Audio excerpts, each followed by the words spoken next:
안녕하세요. 터닝나우입니다. 마지막 밥상이 생명의 밥상으로 민정 씨는 부산에서 남편과 함께 민속 공예품점을 운영하던 분이었다. 이분 키가 125cm로 별명이 하늘에서 가장 큰 사람이다.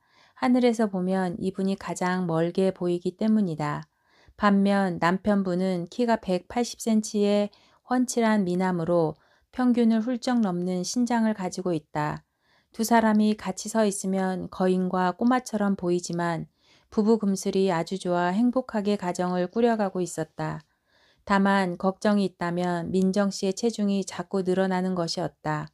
워낙 작은 분인데다 체중이 불어나니 나중에는 거의 굴러가는 것처럼 보였고 더 큰 문제는 건강이 안 좋아지기 시작한 것이다. 만성 피로가 찾아왔고 혈압이 올라갔다. 조금만 걸어도 숨이 차서 운동은 생각도 하지 못하고 있었다.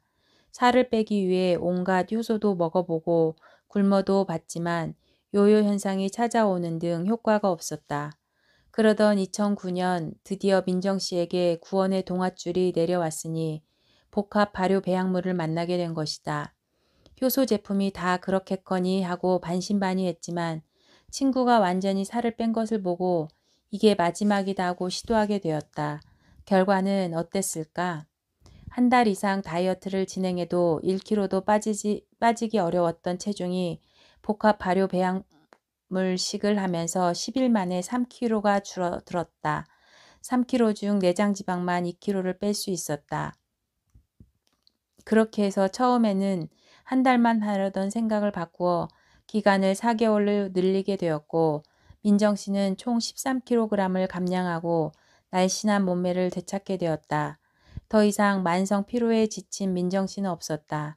그렇게 행복에 겨워 장사를 하던 어느 날 유난히 몸이 마르고 얼굴이 어두운 여자분이 가게를 찾아왔다. 그분은 바깥에 진열해 놓은 작은 나무 식탁 하나를 유심히 쳐다보았다. 곧 쓰러질 것처럼 아파 보이는 데다 왼쪽 손부터 팔목에 이르기까지 붕대를 칭칭 감고 있는 것이 심상치 않았다. 어디가 아파이 애? 그분은 몹시 고통스러운 듯 얼굴을 찡그리며 민정 씨가 곁에 오지도 못하게 했다.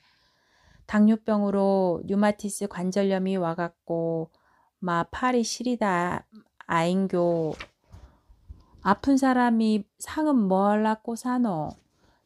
내가 대학병원에 다녀오는 길인데 의사가 이제 더 이상 할 거 없으니 먹고 싶은 거 마음껏 먹고 죽을 날만 기다리라 안 하는교.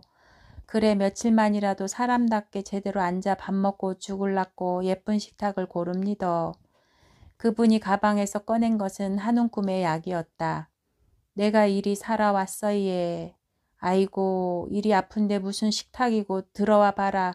당뇨 합병증은 병원에서 못 고친다.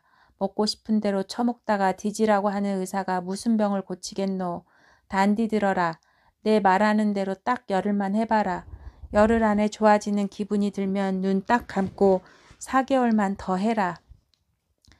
그렇게 민정 씨는 1시간가량 자기 체험을 들려주며 복합 발효 배양물을 권했다. 그분도 이게 마지막이라고 생각했는지 해보겠다고 했고 그 길로 은행에 가서 현금을 찾아왔다. 그분이 다시 만난 것은 나흘 후였다.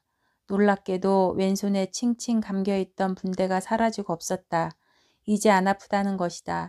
그분은 4개월 더 효소식을 진행했고 곧 죽는다던 의사의 예언을 보기 좋게 거짓말로 만들었다. 그분은 완전히 정상인이 되어 식탁을 사러 다시 나타났으며 이제는 죽음의 성찬이 아니라 생명의 식사를 하고 있다. 그분은 민정 씨를 생명의 은인이라고 부른다. 그 일을 계기로 민정 씨는 자신이 살고 있는 부산 동래구에 정식으로 복합 발효 배양물과 인체 정화 프로그램을 소개하는 사업을 시작했다. 이렇게 해서 민정 씨로 인해 부산 일대에 소동이 났다. 썩어가던 발이 났고 혈액투석을 중단하고 혈압이 떨어지고 살이 빠지고 우울증이 낫고 디스크가 치료되었다. 복합 발효 배양물을 통해 새 생명을 얻은 사람이 100명도 넘는다니 민정 씨는 이제 그런 일이 놀랍지도 않고 당연하게 생각된다고 한다. 그 중에는 교장 선생님 부부, 종교인, 의사, 가족 등 계층도 다양하다. 사회 지도층 인사들로부터 생명의 은인이라 불릴 줄은 민정씨 자신도 미처 생각하지 못한 일이었다. 하늘에서 가장 큰 사람인 민정씨는 이 땅에서도 큰 일을 하고 있다.